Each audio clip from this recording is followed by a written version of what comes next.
こが病院？ジャングルじゃん。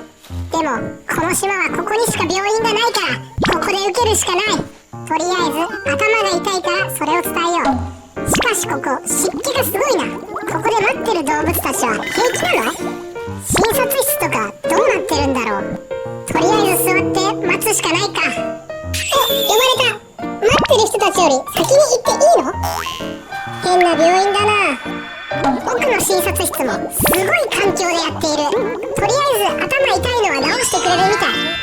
頭痛に絆創膏？しかしこの診察室もすごいな。ちょっとぐるっと辺りを見てみよう。ここが患者のベッドね。寝てみよう。意外と気持ちいいな。いかんいかん、寝すぎた。体がすごく軽くなった。変な病院だと思ってたけどここは最